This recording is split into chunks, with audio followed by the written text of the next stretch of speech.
De mon expérience avec Mario, qui m'a proposé un soin de l'âme. C'est moi qui avais sollicité les services et j'ai eu la chance qui a accepté de faire une séance de thérapie avec moi. Et ça a été une très belle expérience.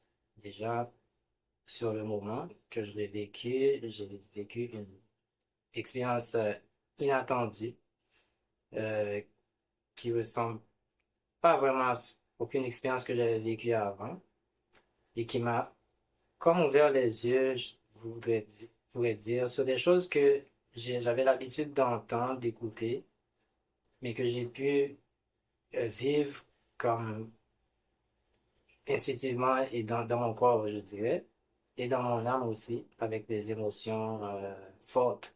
Donc, et je voulais faire ce témoignage pour, au cas où d'autres personnes voudraient avoir un témoignage de comment ça se passe ou c'est quoi les résultats.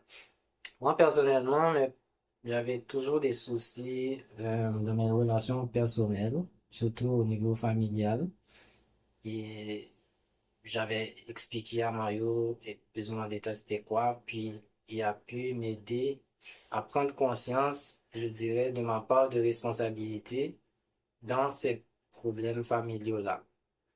Et c'était pas juste intellectuel, parce que c'est facile de dire, ah, on a une part de tort dans chaque chose, mais de le sentir et d'avoir cette réalisation-là directement, euh, pour moi, ça a été quelque chose d'inoubliable et je peux témoigner, en tout cas, que mes relations avec les gens de ma famille, depuis, se sont améliorées. J'ai eu plusieurs opportunités disons, mettre ça à l'épreuve. Des fois, dans la famille, même si on s'aime, on a toujours peut-être des petits conflits, tu sais, des malentendus, puis des malentendus qui peuvent causer des discussions, et puis qui ont beaucoup dans mon cas personnel, qui ont beaucoup d'impact sur ma vie, sur mon train quotidien. Et j'ai pu remarquer que que mon attitude en général a changé. Je suis plus attentif. Je fais plus attention pour ne pas avoir des réactions impulsives par rapport à eux. Et ça a beaucoup amélioré, disons, les relations que j'ai avec ma maman, ma soeur, mon frère. Et en gros aussi, au-delà de tout ça, je dirais mes relations avec les gens en général, mais aussi ma motivation, ma façon de voir mes projets d'avenir, de voir la vie. Je m'excuse que je regarde un petit peu en bas parce que des fois en réfléchissant. Mais je me dis, malgré que depuis, j'ai eu d'autres épreuves dans ma vie qui m'ont mis vraiment en face de certaines vérités, de certaines choses que je voulais peut-être pas avoir, mais je me sens pas écrasé par ces événements-là. Je sens que j'ai des ressources intérieures plus fortes, plus riches pour faire face. Et depuis, je peux dire que malgré les difficultés de la vie qui continuent à se présenter, je suis mieux outillé. Euh, j'ai beaucoup plus de force, de résilience, je dirais. Et j'ai aussi une vision de la valeur des choses, je dirais, de la valeur des petites choses.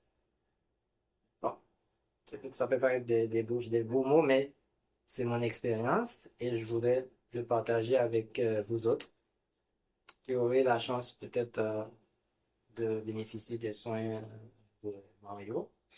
Et c'est quelqu'un de bien, qui est très sensible, qui est très à l'écoute.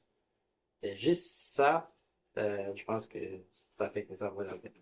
J'ai le goût de te poser, te demander, te poser la question, te dire, improvise sur les deux concepts, les concepts, le pardon et l'amour. Qu'est-ce que ça veut dire pour toi maintenant? Le pardon et l'amour.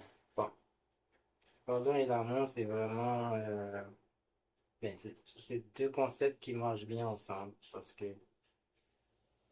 L'amour, c'est ça, c'est comme le lien qui unit tous les êtres vivants. Euh, Pas seulement les humains, mais spécialement les humains, je dirais. Est-ce que la signification du mot amour a changé depuis la séance? Oui, ça va changer parce que, mais ça va changer, mais pas du point de vue intellectuel, mais du point de vue de la façon que je le vis. L'amour, c'est comme la première vertu, la première qualité que quelqu'un voudrait avoir dans sa vie. C'est de cette qualité-là que toutes les autres qualités découlent. Tu vas parler du pardon, mais comment on peut aimer si on ne peut pas pardonner? C'est quasiment impossible d'aimer sans pouvoir pardonner. C'est quasiment impossible d'aimer sans avoir de l'humilité. C'est quasiment impossible d'aimer sans avoir du courage, de l'ouverture sur les autres, la confiance. C'est impossible d'aimer. Donc c'est pour ça que je me dis que c'est comme si c'est vraiment, c'est l'amour qui tient tout ensemble et qui fait marcher le monde pratiquement.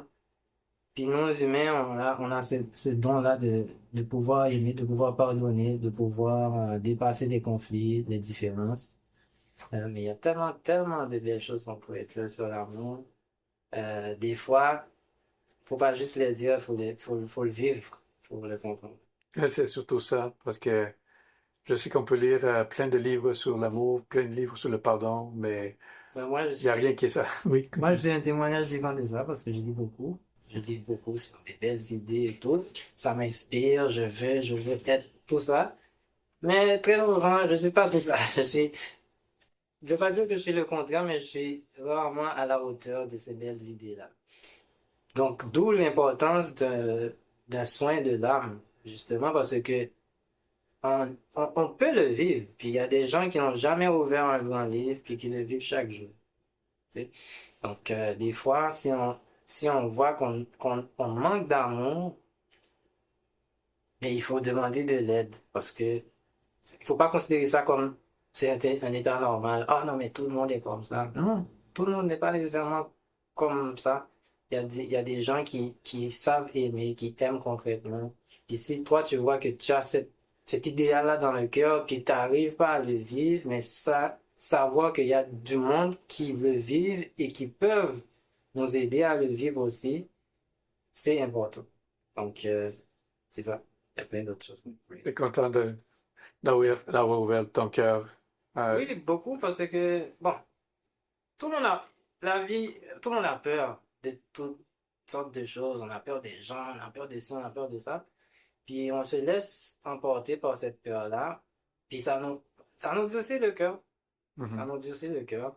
Donc, c'est pour ça que ça prend du courage aussi pour aimer. Parce que faut aller vers les autres, faut avoir de la confiance. Puis c'est pas toujours facile de faire ça. Et, bon, c'est ça. Fait que dans une séance comme celle que nous avons appliquée ou suivie, ou que tu as suivie, ben, on a créé un contexte, et même au niveau de la biochimie, de ton cerveau, de ton cœur, de ton système nerveux, ben, on a temporairement supprimé les peurs pour avoir accès à l'amour et à la clarté que l'amour apporte. C'est vrai que sur le moment de l'expérience, j'ai eu une spontanéité que j'ai rarement eue, puis une ouverture, une connexion, sans effort, là. C'est comme ça coulait de soi, ça coulait de moi, puis ça sortait, ça coule de l'extérieur. Alors que, en général, quand on n'est pas dans cet état-là, c'est comme on fait un effort, tandis qu'à ce moment-là, je sentais que c'était facile, que c'était la seule chose que je pouvais faire, c'était de donner, Mm. d'aimer. Puis les paroles sortaient de ma bouche.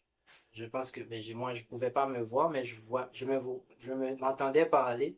Puis je voyais Mario regarder avec des yeux comme, ah, ce gars-là, il est peut-être C'est un fort. philosophe. C'est ça, un philosophe. Je parle d'amour, je parle de.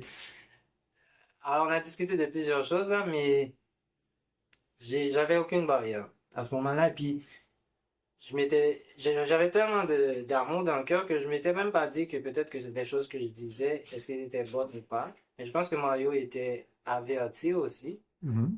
que ça pourrait arriver. Donc, c'est cette innocence-là Mhm. que je pense que chacun aimerait vivre avec tout le monde, tout le temps, Mhm. puis qu'on n'arrive pas toujours à En avoir. fait, pour moi, l'expérience, c'est comme et le monsieur qui a découvert ce truc-là, il l'a appelé window, il l'a appelé fenêtre. C'est la question, c'est que tout ce que j'ai fait ou tout ce que nous avons fait ensemble, c'était d'ouvrir une fenêtre pour que tu puisses avoir accès à ton potentiel. Et maintenant, ce potentiel, on doit chercher le moyen ou pratiquer le moyen ou pratiquer la pleine conscience, pratiquer la méditation, pratiquer la bonne respiration, etc., pour être capable d'avoir accès à cet état dans le quotidien, que ça soit la normalité et non pas juste un événement extraordinaire. Pour nous, pour toi, à ce moment-là, c'était un événement extraordinaire. Mais j'aimerais ça que, que tu intègres cette expérience et que ça devienne de plus en plus ton quotidien, d'être vivre dans l'amour constant, dans la générosité, dans l'ouverture de cœur, dans la compréhension des autres. Ouais, effectivement, et c'est ça que j'aimerais aussi. Mm. Et je peux dire que je suis sur la bonne voie parce que j'ai fait beaucoup de progrès à ce niveau-là. J'ai eu comment dire en anglais, j'ai eu des setbacks dans d'autres domaines. Mais en même temps, malgré ces pas en arrière, je sens que j'ai quand même gagné quelque chose. Mm. Et juste le fait que je sois là en train de parler devant une caméra avec autant d'aise, Mm. je pense que ça aussi c'est un témoignage parce que je suis très anxieux en J'ai général. besoin de dire que je te félicite d'avoir fait ce geste parce que moi-même, j'ai travaillé des moments très difficiles. J'ai traversé des dépressions, puis à ce moment-là, j'osais même pas demander de l'aide. Fait que, je pensais qu'il fallait que je règle tout moi-même tout seul. Fait que maintenant, j'ai dit à mes amis, à mes clients, ne restez pas tout seul, sachez que je suis là pour vous. OK, Mais je tiens à te remercier beaucoup pour ce travail et pour ton amitié aussi. merci beaucoup. À plus.